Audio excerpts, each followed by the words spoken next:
바이오스라고 하는 것은 말 그대로 여기에 써 있네요. 베이직 인풋 아웃풋 시스템. 근데 이게 참 어려워요. 뭐 기본적인 입출력 시스템이다라고 했는데, 시스템이라는 말은 협력해서, 이것저것이 협력해서 어느 목적을 달성하기 위한 것, 이거를 시스템이라고 한대요. 영어 단어가. 그러니까 컴퓨터라고 하는 시스템은 뭐예요? 컴퓨터도 시스템이지 않습니까? 그러니까 입력이 들어와서 내부에서 가공 처리하겠죠? 그래서 그거를 저장하고 출력하겠지 않습니까? 왜? 자료가 들어오면 정보로 출력하는 게 컴퓨터지 않습니까? 그러한 시스템이에요. 그러니까는 기본적인 입출력 시스템이라고 하는 거는 컴퓨터 내에서 키보드가 꽂히고 마우스가 꽂히면 그걸 갖고 움직일 거고, 모니터가 연결이 되면 화면에 보여줘야 될 거 아닙니까? 기본적인 어떤 시스템은 있어야 되겠죠. 그 상태에서 이제 전원을 켜게 되면은 이 바이오스에 의해서 컴퓨터가 모니터에 불이 들어오고 모니터에 화면이 보이고, 그래서 현재 컴퓨터 상태를 보여주고, 이상이 없으면 윈도우로 넘기고 하는, 윈도우가 작동되기 전에 기본적으로 사용하는 프로그램을 바이오스라고 한다. 이 바이오스라고 하는 것은 전원이 켜지면은 스스로 검사를 해주는 포스트라고 하는 작업을 통해서, 포스트라는 걸 통해서 검사를 해요. 여러분 댁에 있는 컴퓨터를 한번 생각해 보세요. 전원을 딱 켜면 바로 윈도우 화면이 나오는 게 아니라 기계 점검을 해요. 기계 점검을 해서 이상이 없으면은 윈도우로 넘어가고, 이상이 있으면 멈춰요. 예. 그런데 그 시모스라고, 그 바이오스라고 하는 것은 롬. 여기 지금 램이라고 써 있는 것 같은데 램이 아니라 롬이에요. 롬에 저장되어 있습니다. 램에 저장되어 있으면 전원 꺼지면 내용 지워질 거 아닙니까? 바이오스 롬. 롬 바이오스라 그래요. 롬 바이오스. 그래서 시모스 롬이라고 하는 어떤 장치에 저장이 되어 있어요. 그래서 이 시모스 롬이 깨지면 바이오스 일을 못하겠죠. 바이오스를 못하면은 컴퓨터 안에 있는 내용을 점검을 해서, 점검이 끝나고 이상이 없으면 윈도우로 넘겨야 되는데, 롬 바이오스에 의해서 깨져나갔으면, 얘가 이상이 있으면 어떻게 될까요? 다음 단계를 못 넘어가죠. 실제로 제 개인적인 제 컴퓨터도 이 시모스 롬이 한 2번 나갔어요.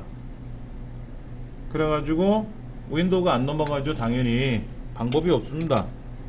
메인보드를 교체해야 되는 불편한 일도 생기고요. 다행히도 용산에 가면 그 전문적으로 수리하는 데가 있어요. 그럼 그 롬만 수리를 해줘요. 한 10,000원 정도. 그럼 뭐 컴퓨터를 새로 그대로 다시 이어서 사용할 수 있게끔 하죠. 예. 그 다음에 이 바이오스가 플래시 롬에 저장돼서, 플래시 메모리라는 건 뭔지 아시죠? 필요하면은 저장할 수도 있는 거. 그 EEP롬을 우리 플래시 메모리라고 그랬지 않습니까? 거기에 저장이 돼서, 과거에는 플래시 롬이, 그러니까 시모스 롬이 문제가 생기면 롬을 빼서 버리고 새 롬을 껴가지고 작업을 해야 되는데, 잘못된 부분을 지워버리고 새로운 정보를 넣어주자 이거죠. 예, 그래서 그렇게 업그레이드를 하더라고요. 롬 바이오스라고 한다. 근데 이런 롬 바이오스라고 하는 거는 분명히 반도체잖아요. 반도체니까는 뭡니까? 하드웨어죠. 근데 하드웨어 안에 뭐가 들어있어요? 프로그램이 들어있죠. 소프트웨어가. 그러니까 하드웨어이면서 소프트웨어적인 내용이 들어가 있지 않습니까? 이런 걸 우리는 펌웨어라고 불러요. 펌웨어는 많습니다. 쉽게 말하면 이런 거죠. 우리 그 디지털 피아노를 보면은 그 안에 전원을 켜서 띵띵띵 누르면, 건반을 누르면 소리가 나오게 하는 기능을 넣어놨지 않습니까? 근데 거기에 어떤 버튼을 누르면 바이올린 소리가 나고, 어떤 소리를 누르면 드럼 소리가 나고 바뀌잖아요. 디지털 피아노니까. 그러니까 그게 어느 회로에 담겨져 있지 않습니까? 근데 그 회로가 하드웨어이면서도 소프트웨어가 담겨져 있는 회로잖아요. 그런 것도 다 펌웨어라 그래요. 예. 그 컴퓨터에는 뭐 펌웨어만 펌웨어가 아니라 우리 일상에서도 다 사용할 수 있는 그런 용어들입니다. 1번 문제. PC 외장형 포트 그랬어요. 외장형 포트가 있는데 PS2는 뭐예요? 우리 키보드 마우스 동그란 거 꽂는 거 있죠?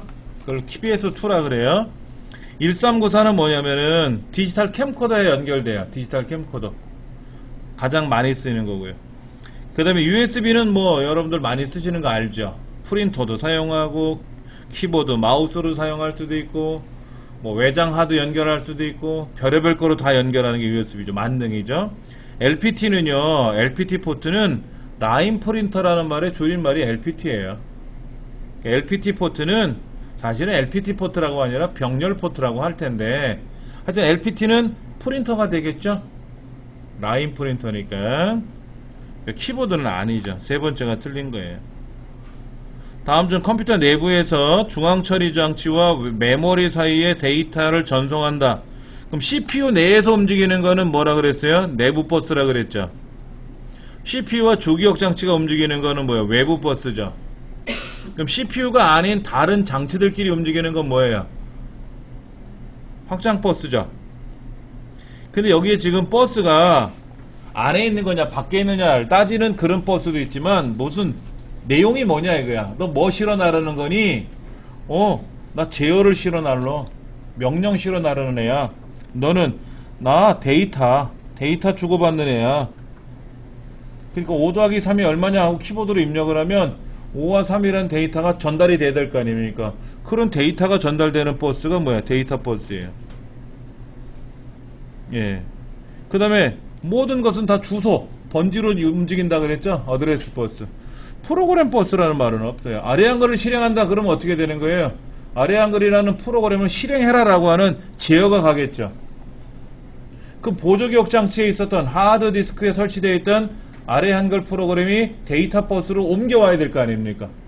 데이터 버스를 통해서 가야 되잖아요. 그렇죠? 그러니까 프로그램 버스라는 말은 없어요. 본래. 예.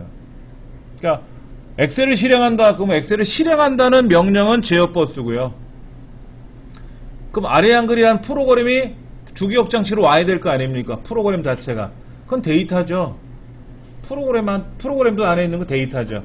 데이터 버스를 통해서 움직이죠. 그때 이제 이 데이터를 입력받은 이제 우리가 이제 아래 엑셀이 실행된 상태에서 A의 첫 번째 셀에 뭐라고 입력하고 B의 첫 번째 셀에 뭐라고 입력하고 그럼 이제 그런 것들이 데이터가 들어가는데 그것이 주기억 장치 어딘가에 저장이 돼야 기록이 돼야 계산을 할 거 아닙니까? 그때는 뭐라 그래요? 어드레스 버스라고 하겠죠. 그냥 좀 어려워요. 용어 자체가 아리까리 애매모호 그래요. PC에서 사용하는 바이오스에 관한 설명인데 기본 입출력 장치를 담당하는 거다. 전원이 켜지면 꺼지는 게 아니라 켜지면 포스를 통해서 컴퓨터를 점검하고 사용 가능한 장치를 초기화한다 그랬고, 예, 램에 저장된다 그랬는데 램이 아니라 롬이에요. 롬. 여기 지금 저 위에 내용 요것도 시모스 램이라고 해서 틀린 거고요. 밑에 문제에 있는 보기도 램이 아니라 롬입니다. 롬. 틀린 말이네요. 그랬죠? 네. 그 다음 하드디스크 연결 방식. 하드디스크 연결 방식은요 어떻게 연결을 하느냐 이거죠.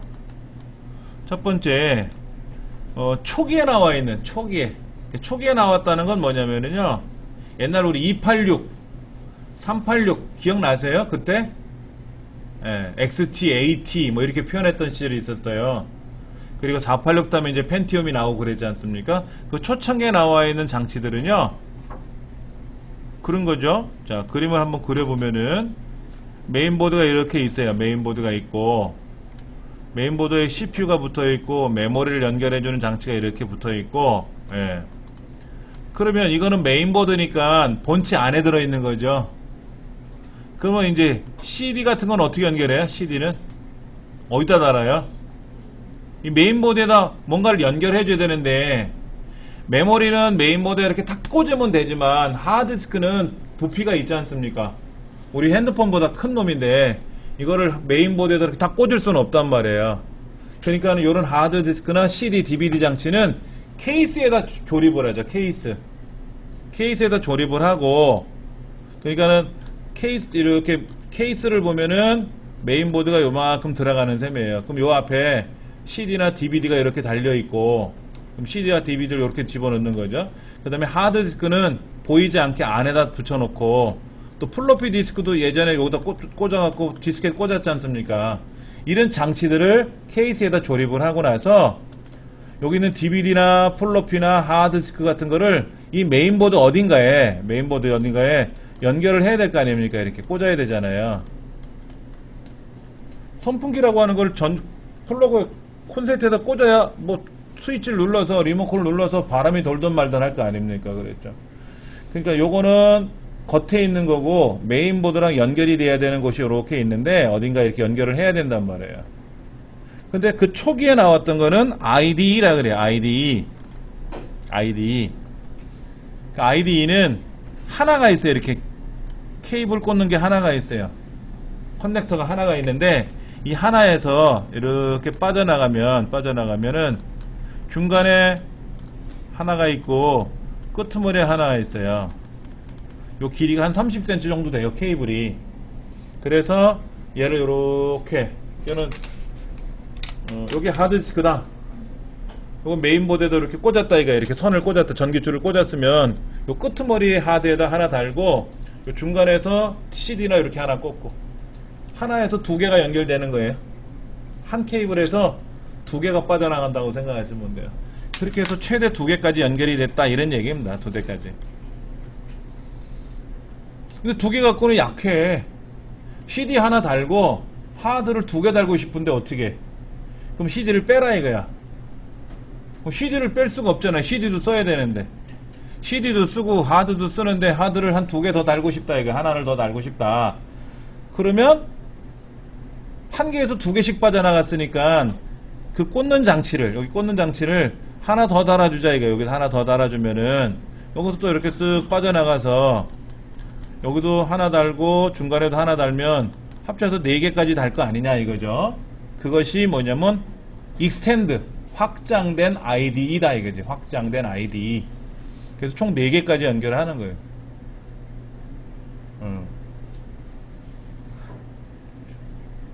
그 다음에 이거는 이제 개인 PC들이 이렇게 하는 거고요. 성능이 좀 고성능 컴퓨터 애들은 이 ID 방식이나 이 ID 방식이 느려요. 하드 디스크도 느리고 연결 접속하는 통로 자체도 좀 느려요. 버스를 타고 이제 버스 움직여야 될 거 아닙니까? 근데 느려. 초고속으로 좀 움직이고 싶어. 그래서 나온 것이 스카시라고 읽어요. 스카시. 콩글리시로 그냥 스카시라고 있는데 SCSI라는 방식을 이용하니까는 빠르기도 무진장 빠르고요. 7개까지 연결한다. 7개까지. 그런데 아이디나 이 아이디는 아무데나 꽂아서 꽂으면 돼요. 아무데나 꽂아서 꽂으면 돼. 근데 스카시는 아이디가 있어요. 메인보드에다가 나 3번에다 꽂을래? 그러면 3번에다 꽂아서 그 스카시 방식의 하드가 있다 이거야. 스카시 방식의 하드에다가 3번이라고 맞춰야 돼. 스카시 방식의 하드는 4번이라고 표시가 되어 있는 애인데 스카시 메인보드에다가 3번에다 연결해주면 서로 인식이 안 돼. 무슨 말씀인지 아시겠어요? 이 아이디나 이 아이디는 그냥 케이블만 꽂으면 돼요. 플러그만 꽂으면 된다고. 그런데 스카시 방식의 하드는 스카시 방식의 장치들은 여기에 스카시 방식의 이제 장치가 0서부터 1, 2, 3, 4, 5, 6, 6까지 7개가 있어요. 총 7개가 연결된다 그러지 않습니까? 근데 여기 이제 3번 그래서 3번. 3번 자리에다가 핀을 쭉 빼가지고 3번 장치를 연결하면 되는데 이 장치를 봤더니 장치가 4번이라고 돼 있는 거야. 장치 번호가. 그러면 얘는 4번이고 연결하는 장치는 3번이면 어떻게 돼요? 안 맞는다 이거지. 그러면 여기 4번 자리에다 꽂아야 돼. 그럼 4번 자리 꽂으려고 봤더니 누가 쓰고 있어. 그러면 이 장치에다가 3번이라고 다시 얘를 인식시켜야 돼. 야, 나한테 3번이 비어있으니까 네가 3번 해라. 그러면 이제 하드디스크에다가 3번이라고 이제 스위치로 이렇게 체크하는 게 있어요. 3번이라고 인식시켜주고 3번 커넥터로 연결해주면 착 붙는 거고, 그 다음에 2번 커넥터에다가 또 2번 장치를 연결하면 또 탁 연결이 되고. 그래서 그거를 장치마다 고유한 번호가 있다. 그 아이디라고 부른 거예요. 그러니까 총 7개까지 연결되어 있어요. 그 다음에 터미네이터 되어 있다 한다는 거는 그냥 그렇다고만 기억하시면 돼요. 근데 여기 있는 장치들은요, 지금 안 써요. 이거 너무 오래된 거야. 지금은 어떻게 하냐면요, 이런 장치를 안 쓰고 시리얼 방식에 이 방식을 써요. 그래서 이걸 우린 줄여서 SATA 방식이라고 그래요. SATA 방식. 그 다음에 스카시도요, 스카시도 이 방식을 안 쓰고요, 이 방식을 안 쓰고 무슨 방식을 쓰냐면은 시리얼 방식의 스카시를 써요. 이걸 줄여서 우리는 이렇게 불러요. 이제는 이름 방식을 써요. 그러니까 스카시던 기존의 아이디던 간에 이건 다 병렬 방식이에요. 병렬 방식을 탈피해서 뭐로? 직렬 방식으로 쓰게 되고요. 요거는 과거에는 이렇게 불렀어요. 이거를 여기 아이디, 이 아이디 이거 있죠? 아이디랑 여기 보면 이제 아이디 방식이라든지 아이디 방식이나 이 아이디 방식을 파타 방식이라고, 병렬 방식이라고 불렀어요. 근데 이 병렬 방식에서 직렬 방식으로 바꿨어요. 직렬 방식. 병렬이 빨라요, 직렬이 빨라요? 병렬이 빨라요. 생각해보세요. 여러분들 찾기를 하나 주고 차가 80대가 지나가야 돼. 근데 옆에 보니까 차선이 8차선이야. 그러면 1차선이 빨라요? 8차선이 빨라요? 8차선이 빠르지. 그게 전통 원리였어요. 그런데 문제가 뭐냐면은 병렬 방식은 빠르기는 빠른데 제조 비용이 많이 들어요. 우리 고속도로도 8차선 만들려면 도로 보상을 해줘야 되지 않습니까? 컴퓨터 내에서도 병렬 처리하려고 그랬더니 메인보드는 좁은데 통로를 8개를 만들어야 되고, 보통 병렬은요 80가닥으로 가요. 80가닥. 우리가 흔히 말하는 하드디스크가 80가닥으로 가요. 80차선. 그러니까 컴퓨터 내부에서 움직이는 게 빠르긴 빠른데 무진장 복잡한 거야. 이거를 간편하게 만들자. 어떻게? KTX 같이.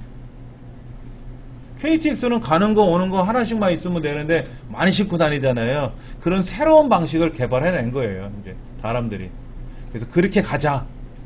그렇게 나온 것이 직렬 방식, 시리얼 방식의 ATA. 그래서 이거를 SATA라고 읽어요, 그냥 SATA. 이 방식을 이용하니까 훨씬 빨라졌어요. 네. 그 다음에 스카시 방식도 병렬 방식으로 움직였는데 이것도 직렬 방식의 스카시 방식으로 일명 사스라고 불리우는데, 이렇게 하니까는 훨씬 더 빨리 움직이고 저렴해지고 좋더라 이거지. 예. 그렇게 해서 지금은 그렇게 가고 있습니다. 지금 여기 보면 1번에 보면은 문제 뭐 아이디, 이 아이디, 스카시, 2번 DMA는 뭐예요? CPU에 상관없이 메모리가 직접 연결된다는 게 DMA 방식 아닙니까? 그러니까 이 문제는 조금 묵은 문제죠. 이제는 이런 문제 나오면 안 돼요.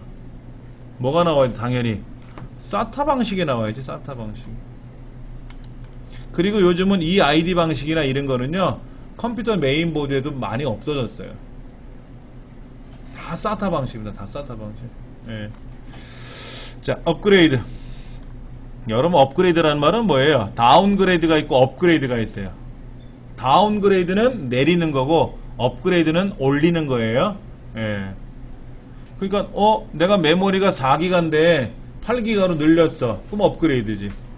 윈도우 7을 쓰다가 윈도우 10으로 바꿨어. 이번에 윈도우 10 새로 업그레이드, 무료 업데이트 하지 않습니까? 업그레이드 하는 거예요. 상향 조정하는 걸 업그레이드라고 하는 거죠. CD를 쓰다가 DVD로 바꿨어.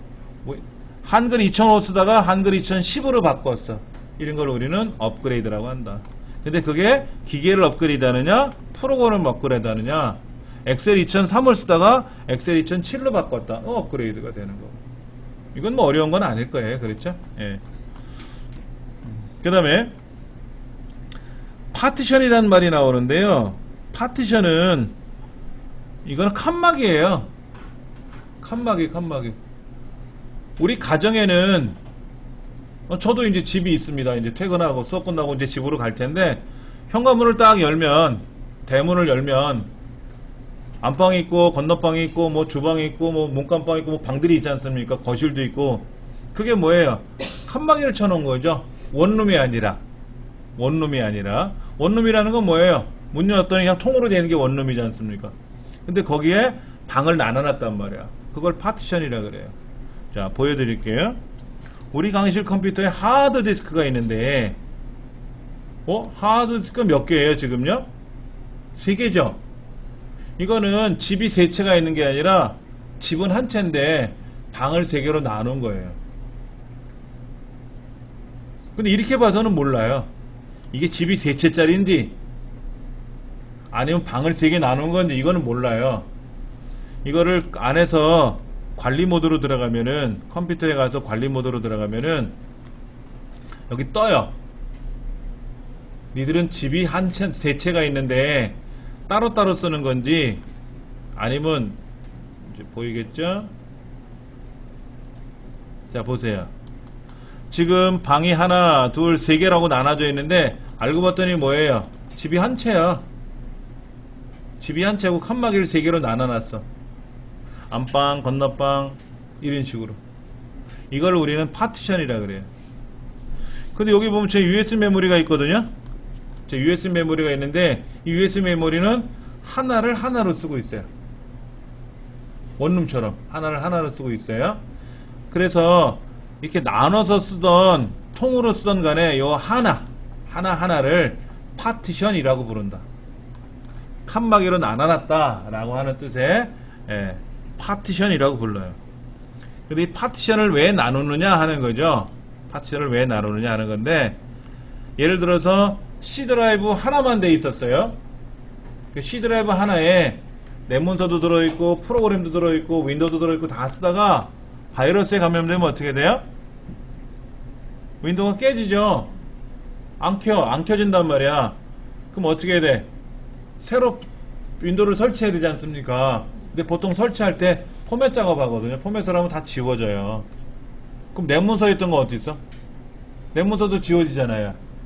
그래서 보통 어떻게 하냐면 저는 C 드라이브, D 드라이브 나눠가지고 C 드라이브는 윈도우를 넣어놓고 D 드라이브는 자료실을 써요. 우리 강의실은 왜 그럼 이렇게 나눠놨느냐? 여기 이렇게 C 드라이브, D 드라이브 나눠놨느냐? C에는 윈도우가 들어가 있고 D 드라이브에는 자료를 넣어놓는 게 자료. 여러분 학습 자료, 공부하는 자료. 혹시나 지워질까봐. 그런데 여기에 있는 자료들은 대부분은 인터넷상에서 다운로드 받아서 쓰면 되잖아요. 그러니까는 별로 신경을 안 쓴 거지만 가정에서는 다르잖아요. 내가 그동안 문서를 작성하고 자료를 보관해 둔 것들이 C에 있다면 C에 바이러스 감염돼서 깨지면 어떻게 돼요? 데이터도 지워지는 문제가 생길 수가 있단 말이에요. 근데 D에다가 데이터를 보관해 두면 어때요? 데이터는 손상이 없는 거죠. 윈도우만 다시 설치하면 되잖아요. 그렇게 하기 위해서 따로따로 보관할 목적으로 따로따로 쓰는 거예요. 안방, 건너방 따로따로 있는 게 어른방, 애들방 따로 구분하기 위해서 하는 것도 있고, 애들 공부하기 편하라고 공부방 만들어 주는 것도 있고, 목적이 있는 것처럼 컴퓨터도 다 그래요. 그런데 우리 강의실 아까 파티션이 몇 개였어요? 3개였죠? C 드라이브, D 드라이브, E 드라이브 3개가 있었죠? 그러면 디스크 하나가, 하드 디스크 하나가 하나의 파티션이 될 수도 있고, 우리 강의실처럼 하드 디스크 하나가 3개 파티션으로 나눠질 수는 있어요. 그런데 그 파티션 하나하나마다 운영체제를 별도로 설치할 수 있어요. 현재 C에는 윈도우 7이 깔려 있죠. D에는 윈도우 8을 깔 수 있고요. 2에는 윈도우 10도 설치할 수 있고. 그냥 운영체제가 3개가 설치되니까 전원을 탁 켜면 어떤 운영체제로 가겠습니까? 화면에 떠요. 나 8로 할래? 10으로 할래? 7로 할래?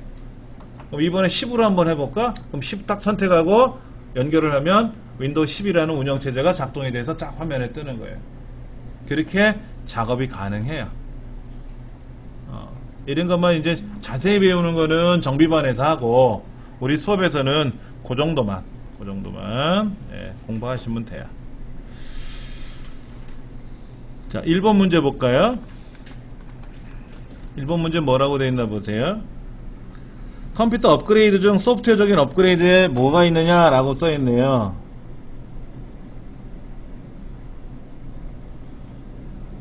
그 다음에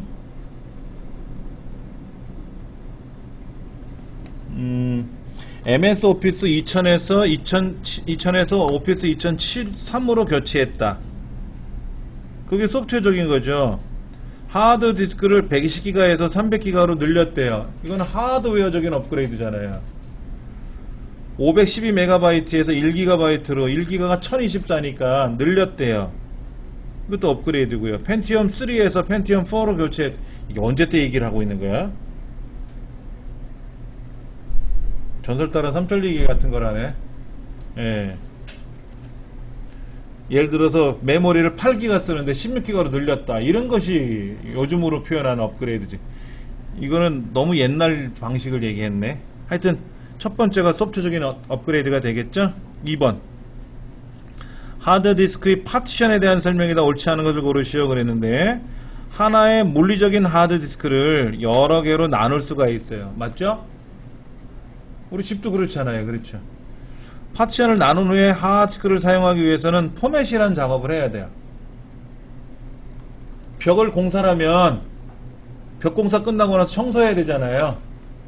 청소해서 사람이 살 수 있게끔, 뭐 일을 할 수 있게끔 자리 배치도 해주지 않습니까? 그런 걸 우리 컴퓨터에서는 포맷이라 그래요.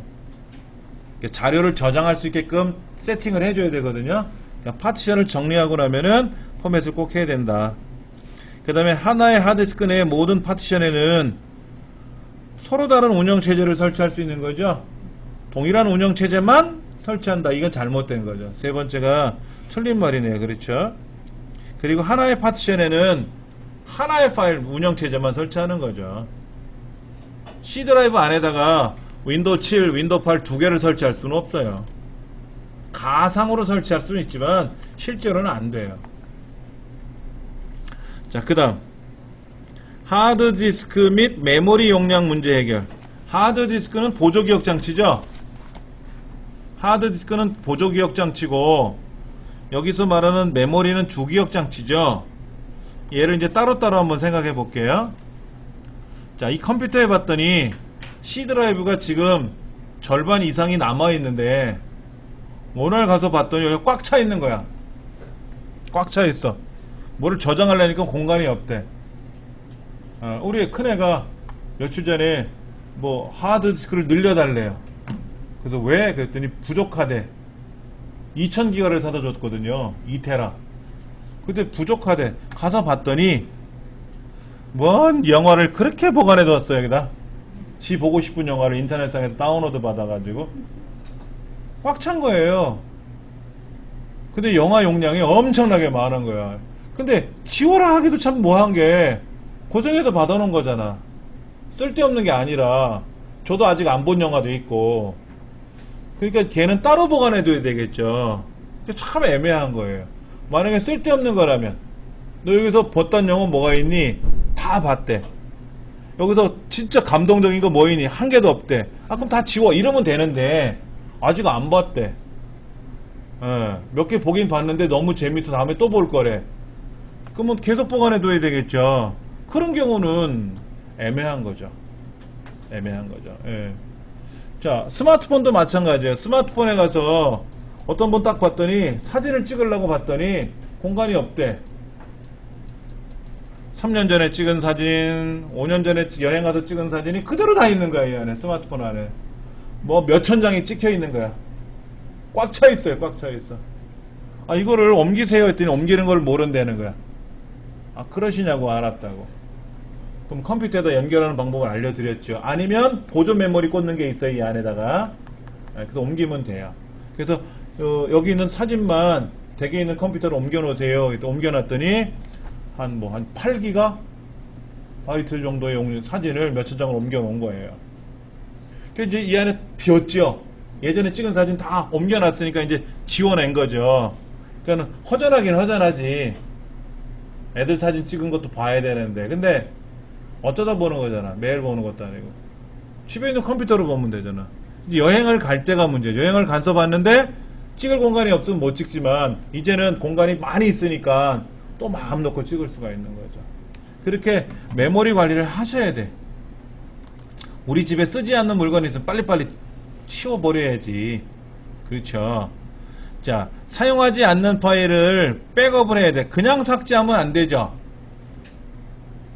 그런데 백업하려면 뭐예요? 백업 공간이 따로 있어야지. 외장 하드가 있든지 뭐가 있든지 간에 뭔 공간이 있어야 옮겨놓고 나서 지우든 말든 하겠죠. 예. 근데 그것이 비용이 들 수는 있어요. 공간이 더 부족하면 새로운 커다란 공간을 새로 사와야 되겠죠. 우리 집에 짐이 많으면 창고를 하나 들여놔야지, 창고. 근데 집에다 들여놓을 수는 없으니까 어떻게 밖에다 창고를 하나 만들어야 되겠지. 임대하든지 이렇게. 그리고 사용하지 않는 프로그램은 제거해야 돼. 한글 2002, 한글 2004, 한글 2005, 한글 2007 다 깔려 있는 거야. 근데 한글 2007만 써. 한글 2002는 왜 안 씁니까? 했더니 이건 안 쓴대. 그럼 지우셔야죠 했더니 지우는 걸 모른대. 그러니까는 5년 전에 사다가 쓰지도 않는 물건을 집에다 갖다 둔 거야. 근데 버릴 줄 모른다라는 거죠. 그 사람 말은 그거예요. 버릴 줄 몰라서. 그냥 밖에다 버리면 되잖아. 재활용 통에다 버리든지 쓰리통에 담아서 버리든지.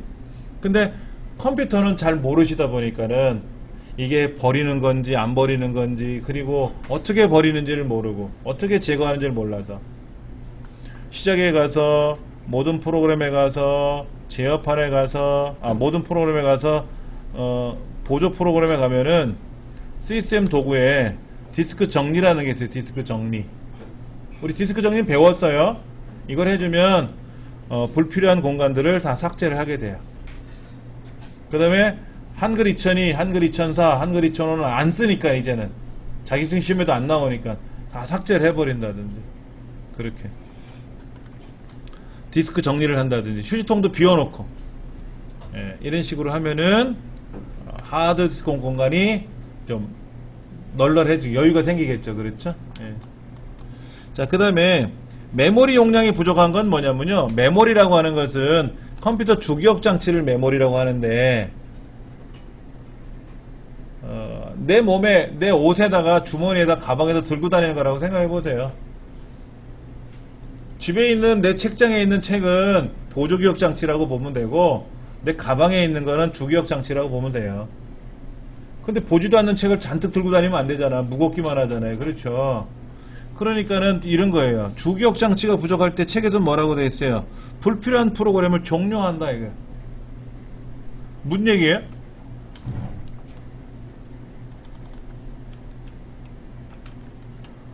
주기억 장치를 관리하는 방법 첫 번째가 책에 나온 게 뭐예요? 불필요한 프로그램을 종료한다, 이거. 예를 들면 엑셀하고 파워포인트하고 포토샵을 실행해 놨어. 그래, 너 포토샵은 언제 할 거니? 나 이따가. 파워포인트 언제 할 건데? 점심 먹고 할 거야. 그럼 지금 뭐 하는데? 지금 그냥 가만히 있어. 인터넷 해.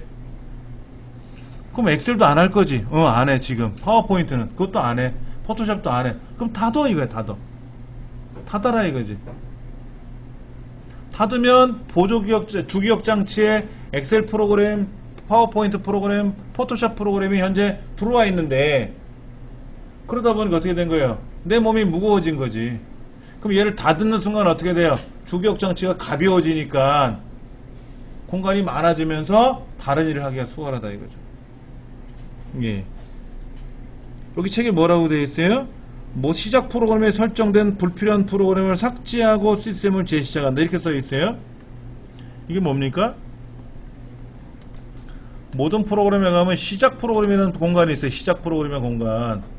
여기에서 뭔가를 불필요한 게 있으면 삭제해버리라는 거야. 삭제해버리라고.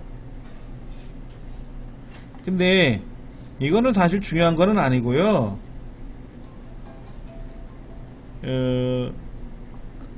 여러분들이 제일 중요시하는 거는 백신들 있잖아요.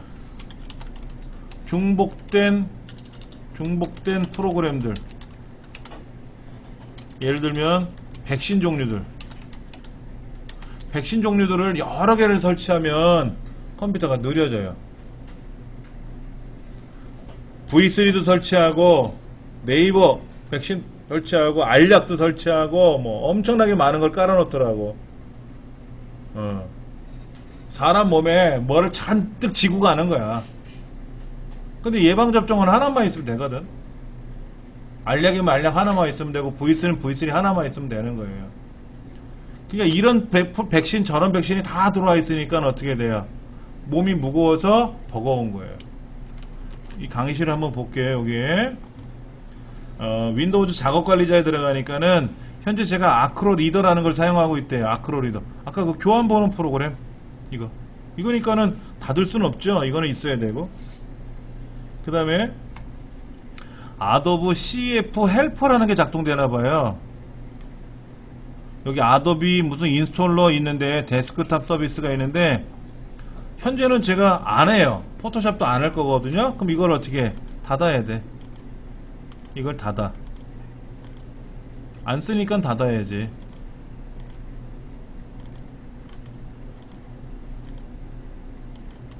이것도 안 쓸 거니까 닫고. 근데 여기 보니까 오디오 뭐라고 되어 있는 게 오디오 뭐라고. 얘를 닫으면 안 돼요. 소리가 안 나. 오디오 관련된 프로그램이니까 이걸 닫으면 안 돼. 그 다음에 요거는 뭐냐면 블루투스 프로그램이거든요. 얘도 닫을 거예요. 블루투스 프로그램.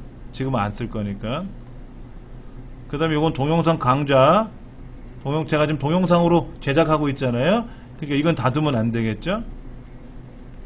곰 헬퍼, 곰 플레이어 프로그램 아시죠?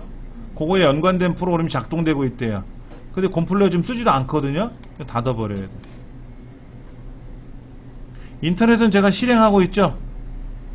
제가 인터넷 실행하고 있잖아요. 이거 제가 이거 닫아야지. 닫으면 뭐가 사라질 거냐면 요거 있죠. 여기 아이 익스플로러라고 써 있는 거 있죠. 얘가 닫아질 거예요. 이거 닫아줄 거예요. 그 다음에 HNC 체크라고 있어요. HNC 체크. 이게 뭐냐면 한컴 업데이트 하는 거 그걸 거예요. 아래 한글. 이것도 닫을 거예요. 카카오톡도 작동되고 있나봐. 카카오톡 제가 수업 시간에 안 할 거거든요. 이거 닫아. 닫을 게 지금 현재 많죠. 그렇죠. 많이 닫았어요. 그러면 이 조기억 장치가 어떻게 된다? 널널해지는 거예요.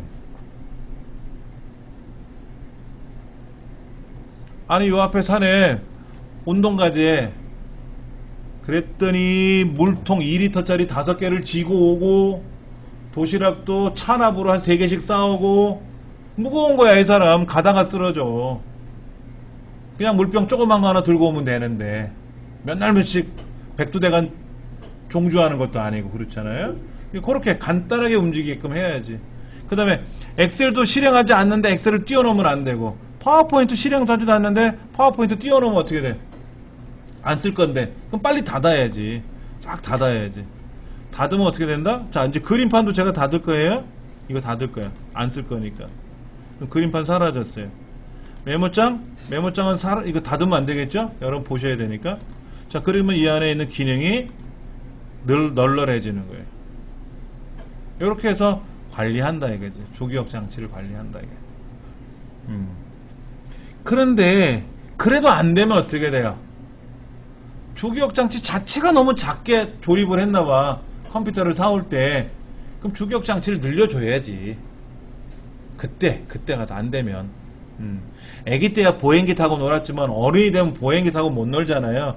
어른이 타고 놀 수 있는 뭔가를 사줘야지. 그때는. 근데 공간을 크게 해줬는데도 불구하고 공간이 부족하다고 말하는 거는 진짜 부족해서 부족한 건지 불필요한 게 많이 있어서 부족한 건지 이걸 한번 생각해 봐야죠. 예.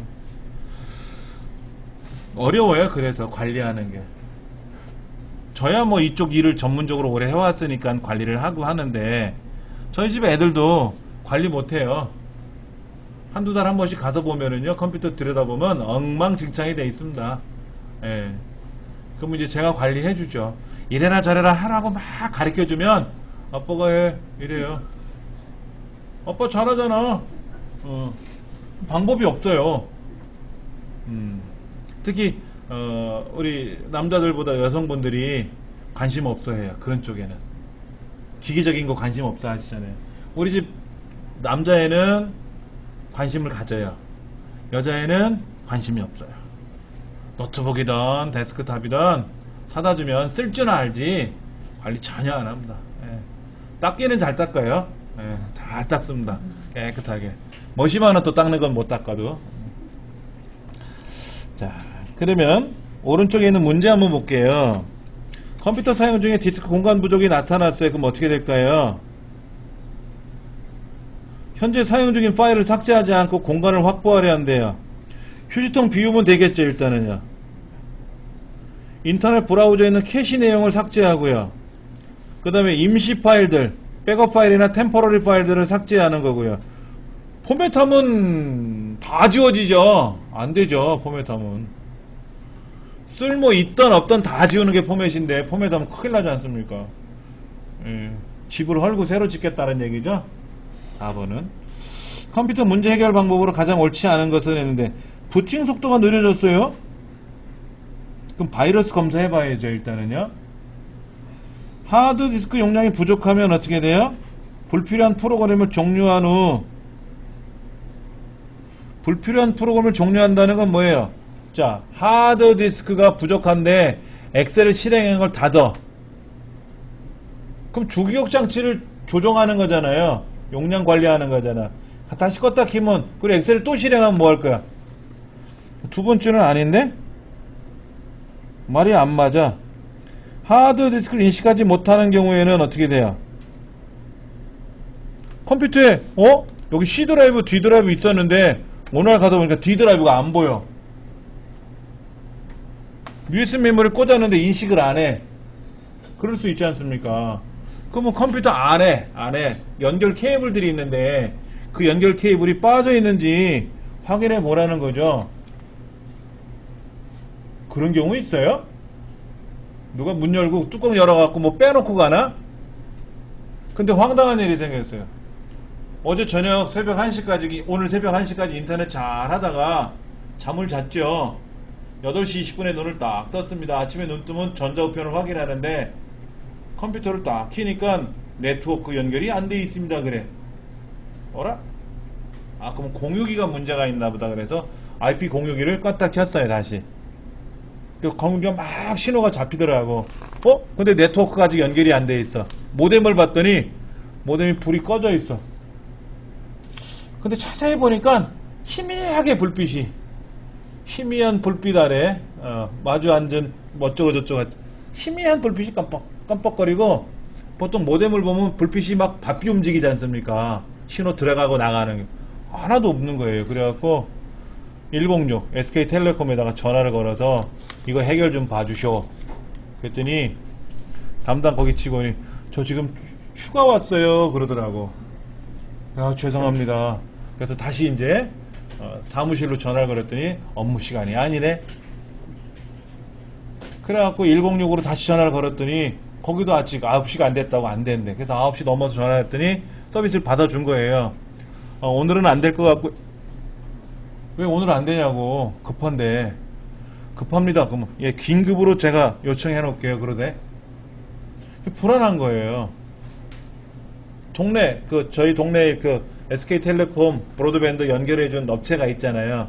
불안한 거라 오늘 안 된다. 그래 놓고 막 급하다고 하니까 그럼 긴급으로 요청해 놓을게 하는 게 좀 이상해. 그래서 이제 106 전국 번호로 해가지고 요청을 했어요. 그랬더니 한참 있다가 다시 전화가 왔어요. 이미 요청이 돼 있네요. 그러는 거야. 그러냐고. 알았다고. 근데 겁이 나잖아. 뭐가 겁이 나느냐? 언제 줄 줄 알아야지. 제일 좋은 건 뭐냐면요, 달달 볶아야 돼요. 왜 이렇게 늦게 와요? 남 급한데. 내일 오겠지, 모레 오겠지만 안 와요. 그 사람도 바쁘거든. 근데 우는 애 젖준다고, 보채 애 젖준다고, 달달 볶으면, 그게 조금은 잘못된 병폐지만, 그랬더니, 11시쯤에 왔어요. 네, 구세주가 왔죠. 네, 잘생긴 총각이 와가지고, 딱 보더니, 아, 아답타 불량이네요. 이러는 거야. 전기줄 꽂는 거 있잖아요. 황당하죠. 자고 일어났는데 그게 왜 고장났냐고. 끄지도 않았는데. 이유가 뭡니까? 했더니, 간혹 그럽디다. 그러는 거야. 이유가 없다라는 거죠. 간혹 그랜다는데 어떻게 할 거야? 그랬더니 이제 아답터를 새 곳 꽂아가지고 딱 하니까 불빛이 번쩍번쩍 거리면서 인터넷이 샥 되는 거예요. 예, 기쁘다 구주 오셨네가 거기서 나오는 노래입니다. 왜냐면 저희 집은 인터넷이 안 되면 일을 못해요.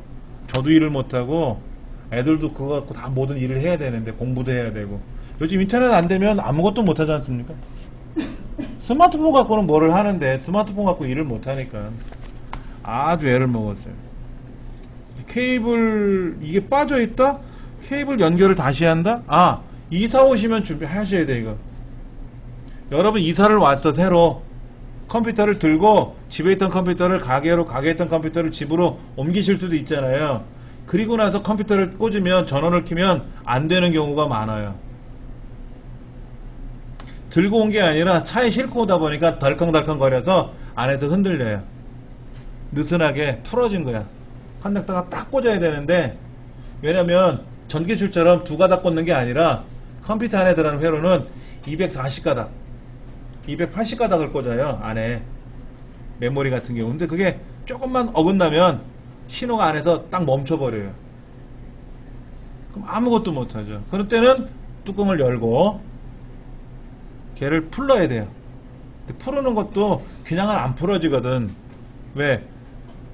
못 풀게 보통 막아놨으니까. 근데 그런 것도 좀 배우셔야 되고. 아니면 주변에 젊은 친구가 있으면 나 요거 좀 확인해 줄래? 하고 해주면 잘 해주죠. 근데 어르신들만 있으면 그거 해결 못 합니다. 그러면 몇 날 며칠 동안 컴퓨터 못 써요. 그렇게 해서 안에 케이블이 연결되어 있는 게 빠져 있는지 그걸 확인하는 것도 사실은 중요한 건데 가만히 있던 애가 그러지는 않아요, 솔직히. 하여튼 답은 두 번째죠. 지금 하드디스크 용량이 부족하다고 했는데 주기억 장치에 관련된 거를 해결책으로 지금 내놨잖아요. 그것이 말이 안 맞은 거죠. 그 다음 거 보겠습니다.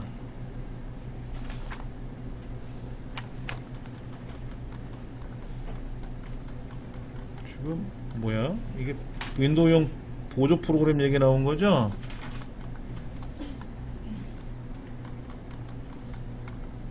응? 어디야? 잠깐만요. 지금 제 교환하고 좀 달라서 맞춰보고 있는 겁니다. 어딘가에 있겠죠? 자, 그럼 확인해 드리죠, 뭐. 자, 지금 책에 있는 것부터 먼저 보죠, 뭐. 윈도우용 보조 프로그램에 관한 얘기가 나와 있습니다. 49번째. 거기 보면 메모장이라고 나와요, 메모장. 메모장 여러분 아시죠? 제가 여러분한테 메모장 보여드리고 있잖아요. 근데 잘 보시면 글꼴이 너무 큰 것 같아서 글꼴을 제가 줄일 거예요.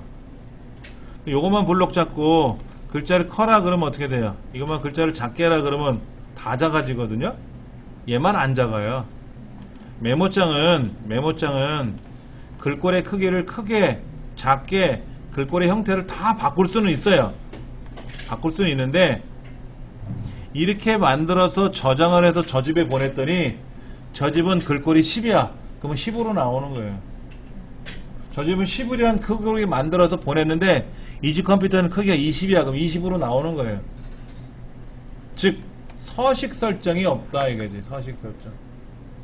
엑셀에서는 A 첫 번째는 크게 하고 A 두 번째는 작게 하고 빨간색 노란색 막 했지 않습니까? 메모장은 그런 기능이 일체 없다. 일체 없다. 그게 가장 큰 특징이고요. 그 다음에 OLE 기능이 없어요. OLE 기능. OLE 기능이 없다고 되어 있죠? OLE가 뭐예요? OLE 기능이 없대요. 여러분 엑셀에서는 그림 불러올 수도 있고 차트 만들 수도 있고 하지 않습니까? 도형 그리기도 하고. 근데 OL이라고 하는 게 그런 겁니다. 외부에 있는 어떤 기능을 불러오는 거를 OL 기능이라고 하는데, 아래 한글에서 우리 이력서 사진 같은 거 가져오고 하잖아요. 근데 메모장은 그런 기능이 전혀 없다라는 거예요. 표도 못 만들어요. 표도. 뭐만 할 줄 아느냐? 오로지 글자만 쓰는 거예요. 그러니까 메모장이지. 메모장이지. 예를 들어서 메모장 기능인데 뭐가 굉장히 많으면 그 프로그램을 작동시키는 시간이 오래 걸리겠죠.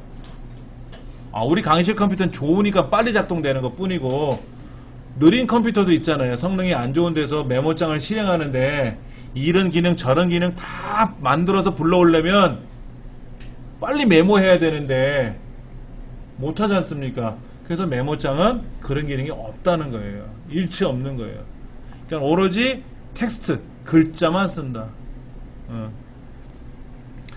그런데 거기에 뭐를 할 수가 있냐면은요, 제일 마지막 줄에, 제일 윗줄에 보세요. 여기다가 .log라고 썼어요. .log. .log라고 쓰면 뭐라고 되어 있냐 다시 보세요. 문서의 첫 번째 줄 왼쪽에 대문자로 .log라고 입력을 했어요. 그리고 나서 제가 얘를 저장해 볼게요.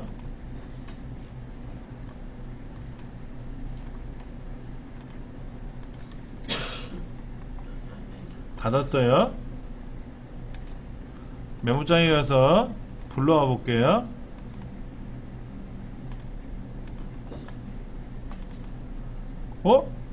뭐가 들어갔죠?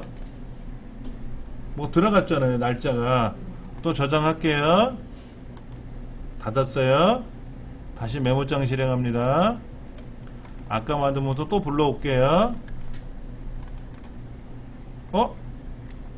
또 들어갔죠? 네. 그러니까 .log라고 쓰면은요, 얘를 가장 최근에 불러올 거 아닙니까? 그 불러왔을 때 날짜와 시간이 자동으로 들어가요.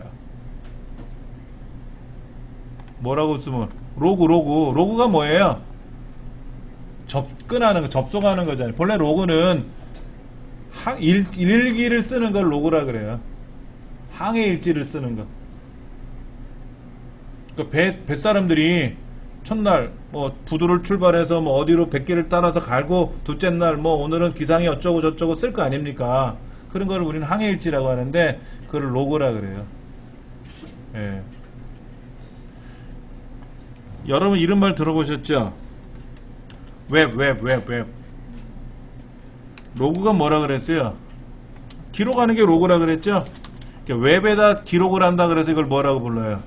블로그라고 하는 거예요. 웹 로그가, 우리 블로그 들어보시잖아요. 블로그, 네이버 블로그. 그 블로그가 웹에 기록한다라는 뜻이에요. 그게 블로그라는 말입니다. 예. 그러니까 여기에 지금 .로그라고 쓰면은 컴퓨터 상에다가 접근했던, 기록을 하기 위한 시간, 날짜, 이게 보인다라는 뜻입니다. 자, 그러면 얘는 단점이 뭐라 그랬어요? 아까요. 글자를 크게 바꾸고 작게 바꾸고 글꼴을 빨갛게 노랗게 이런 걸 못한다 그랬잖아요. 그렇게 하는 거는 워드패드예요. 워드패드라는 프로그램이 있어요. 우리가 쓰는 메모장은 노트패드라 그래요. 워드패드는 워드 프로세스 같은 기능인데, 워드패드는 단점이 하나 있어요. 다 좋은데 표 만드는 기능이 없어요. 표 많이 쓰죠. 계획표, 시간표, 뭐 어쩌고 저쩌고 표를 많이 쓰는데, 그럼 표 만드는 기능이 없으니까 표 만드는 기능 있는 기능 프로그램을 불러와서 써야죠. MS 워드 사서 쓰라고. 고전까지는 공짜로 주겠다. 이거 윈도우 안에다 공짜로 주고, 나머지는 어떻게 해라? MS 워드를 사서 쓰든지 뭐 엑셀을 쓰든지 아리랑을 쓰든지 써라 이거죠. 네, 그렇게 나온 겁니다. 그림판은 뭐예요? 그림판? 조금 전에 잠깐만 그림 그렸잖아요. 그림 그렸지 않습니까? 그럼 거기서 그림을 저장하면 어떻게 됩니까? PNG로 저장이 돼요. PNG 말고도 많아요. BMP도 있고요, JPG도 있고요, GIF도 있어요. 근데 그림판은 PNG라는 거로 기본적으로 저장이 된다. 그 정도만. 문자표는 뭐 하는 거예요? 특수문자 입력할 때 쓰는 겁니다. 아래 한글에서 특수문자 입력하죠. 엑셀에서는 어떻게 입력했어요? 뭐 미음자 눌렀다 띄고 한자키 누르고 그랬지 않습니까? 그런 식으로 쓰는 게 문자표고. 계산기는 뭐예요? 계산기. 계산기는 말 그대로 계산기지 뭐. 이렇게. 근데 계산기는 종류가 공학용, 프로그래머용, 통계용, 뭐 이렇게 계산기가 기능이 좀 많이 있어요. 컴퓨터 하는 사람들은 요거를 쓰죠. 뭐를 쓰냐면 프로그래머용.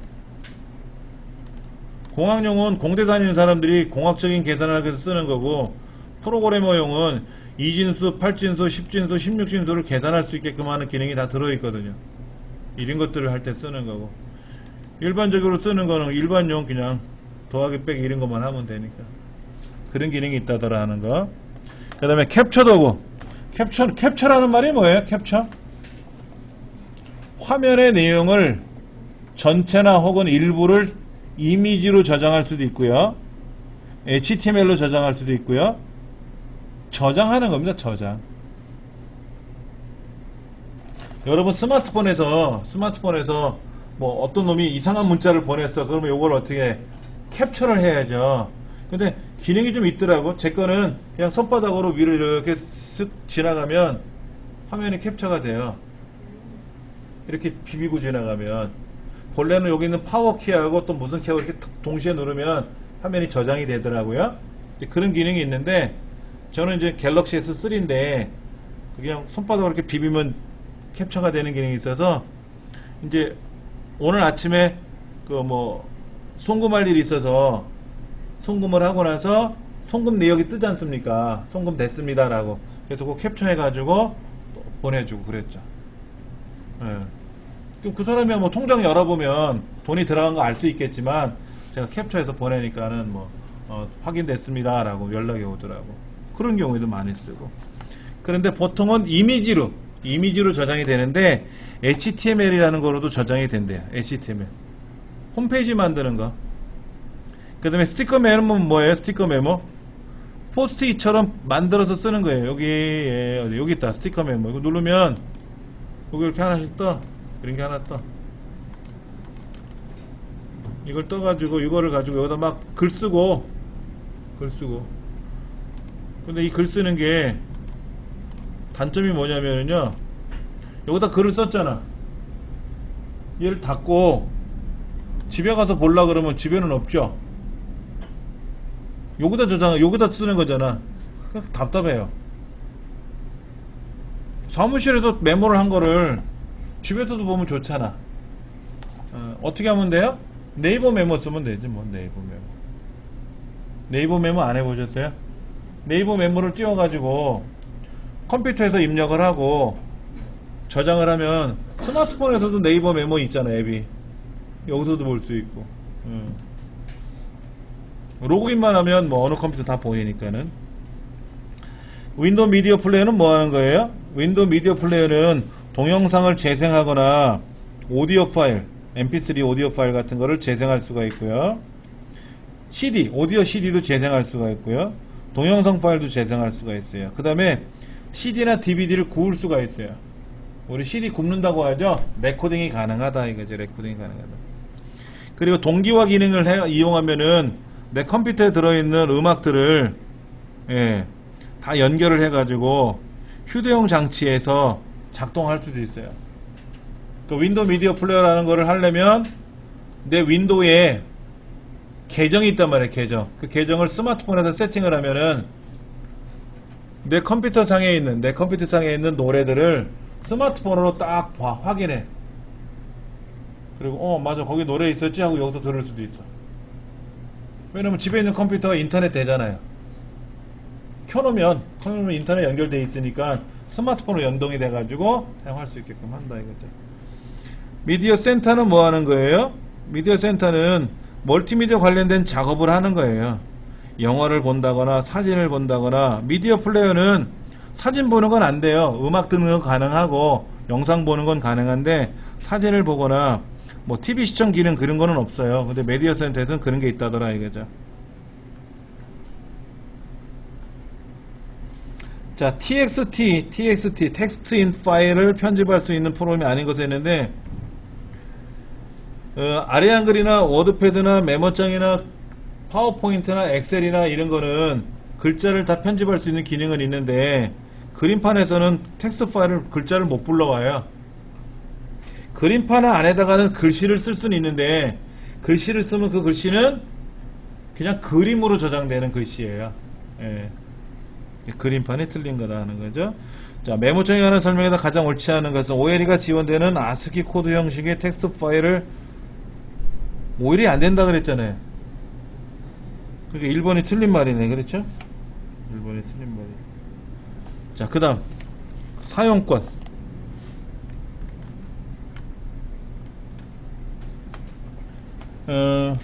여러분이 프로그램이 필요할 때가 있어요. 백신이 필요해. 알약을 설치하고 싶어. 그럼 알약은 무료예요. 설치하면 돼요. 근데 알약은 우리 단체에서 못 써요. 우리 같은 교육기관이나 행정기관이나 국가기관이나 이런 데서는 알약을 못 씁니다. 알약을 쓰면 불법이에요. 구매해서 써야 돼요. 알약도 기관용 알약을 따로 사야 돼요. 근데 개인은 무료로 쓸 수가 있어요. 예. 그러면 엑셀 2007은 어떻게 하느냐. 엑셀 2007은 공짜로 쓰는 거 아니죠. 돈 주고 사서 써야 돼요. 금액도 비싸요. 포토샵은 더 비싸요. 자, 이런 걸 우리는 상용 프로그램이라고 해요. 상용 프로그램. 돈을 주고 사서 써라. 어느 집 그래요. 선생님, 제가 노트북을 하나 샀는데요, 뭔 놈의 컴퓨터가 프로그램이 한 개도 없어요. 없는 겁니다. 냄비 사면 라면도 주고, 라면 사면 냄비도 주고 막 다 줍니까? 몰라. 끼어 파는 거라 몰라도 아무것도 없죠. 컴퓨터 사면 컴퓨터만 주는 거죠. 용산에 가서 조립해보세요. 윈도우도 안 깔아줘. 조립만 해줘. 윈도우는 네가 알아서 까세요 이거지. 아, 그냥 깔아주면 안 돼요? 그러다 걸리면 벌금 물어야 되고 문 닫아요 그런 얘기를 하는 거죠. 안 돼요. 그러니까 삼성 거를 사는 거야. 삼성 거를 사서 삼성 거 안에는 윈도우가 깔려 있으니까 그거 사서 쓰는 거야. 딱 봤더니 아래 한글도 없어. 주인장, 이건 아래 한글이 없수? 본래 없습니다. 아, 그런 게 어딨어? 옆집은 다 있던데. 옆집이 왜 있을까? 야매로 썼나? 본래 없는 거예요. 그걸 상용 소프트웨어라 그래요. 예. 쉐어웨어는 뭐냐면 일정 기간 써보세요 이거야. 하루만 써보세요. 3일만 써보세요. 한 달만 써보세요. 이렇게 써보고 그 기간이 지나면 어떻게 돼? 땡, 못 써.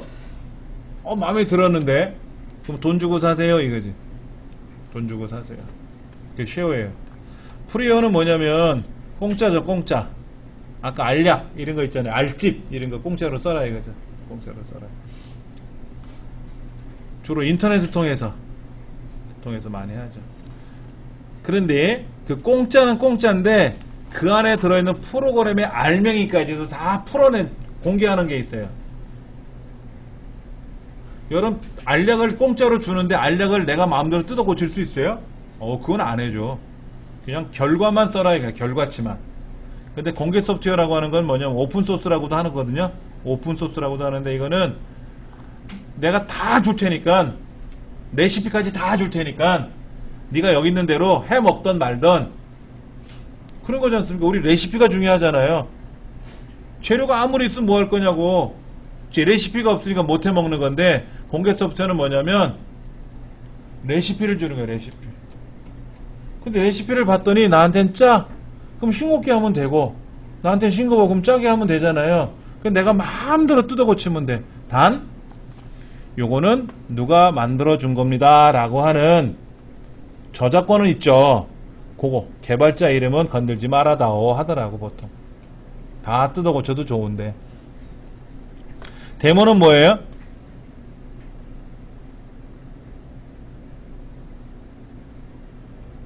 게임 새로 나오는 거 있잖아요. 게임 새로 나오는 거.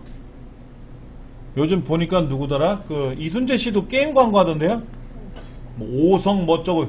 저 그게 뭔 게임인지는 모르겠어요. 제가 관심 없는 분야가 게임 분야입니다. 뭐 게임을 어떻게 한대 스마트폰에서 뭐 애니팡을 한 번도 못 해봤어요. 관심도 없고 하고 싶지도 않고 옆에 있는 거 이렇게 보면 재밌어는 하는데 하고 싶은 생각은 없어요. 근데 보통 그런 게임 같은 거를 이제 줘. 해보라고. 근데 아직 완성된 게임은 아니고 맛배기 식으로 한번 써보는 거야. 조금만. 일정 기능만. 그렇게 해가지고 사용해보는 거예요. 마음에 드는 거야.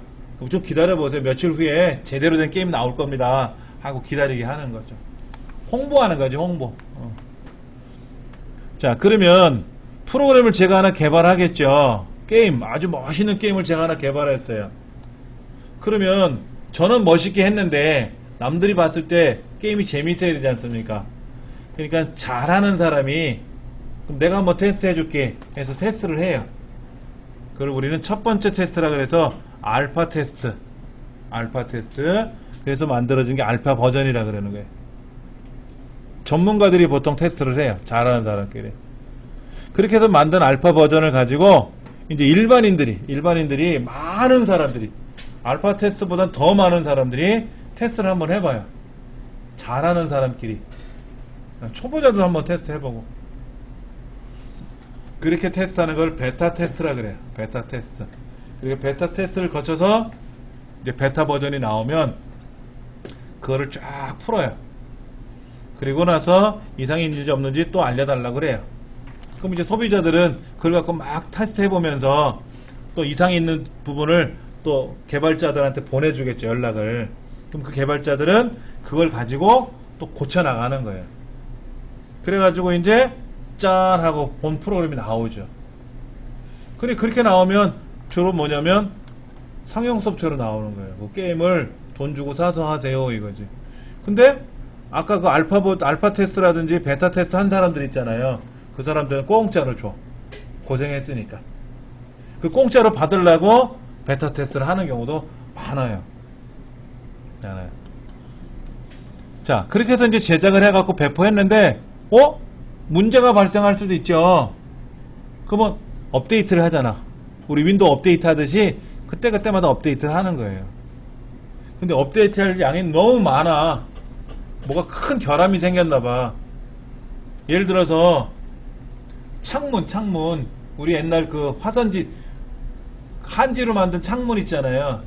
문 근데 거기 이렇게 찢어지면 어떻게 돼요? 거기만 오려 붙여도 되잖아요. 그렇죠? 그런 걸 우리는 업데이트라고 보시면 되고, 와가지고 누가 장난치다가 문짝을 부셨네? 그럼 어떻게 돼요? 뜯어 고쳐가지고 완전히 새로 바꿔야 되지 않습니까? 그렇게 하는 걸 우리가 패치한다 그래. 패치는 제가 이렇게 파스를 붙이고 왔는데 뭐 이렇게 딱 붙이는 걸 패치라 그래요. 양말 구멍 나면, 뒤꿈치 구멍 나면 예전에 꼬매서 이렇게 신었지 않습니까? 그런 걸 패치한다 그래요. 자, 번들은 뭐냐면요, 뭐를 샀더니 공짜로 줘. 라면을 한 박스 샀더니 김을 주네. 또 어디 갔더니 김을 한 박스 샀더니 소쿠리를 주네. 뭐 이런 거 있잖아요. 그렇죠? 끼워주는 거. 끼워 팔게 하는 거. 번들이라 그래. 번들 제품. 그런 것도 있대요. 우리 책에는 번들 얘기가 안 나와 있죠? 예. 자, 프로그램의 사소한 오류의 수정이나 성능 향상을 위해서 해당 부분의 모듈을 수정하여 변경 배포하는 버전을 뭐라고 한다? 패치. 뒤꿈치가 뭐가 잘못됐나봐. 그러면 탁 새로 이제 천을 대고 꼬매서 신으면 되지. 패치 버전이라고 부른다 이거죠. 어려워요. 말 자체가 어려워요. 그렇죠. 예. 저희야 학원날 하는 얘기가 이런 건데, 처음 보시는 분들은 태어나서 처음 듣는 얘기도 많고 그런 것들이 있을 겁니다. 그래서 어려워요.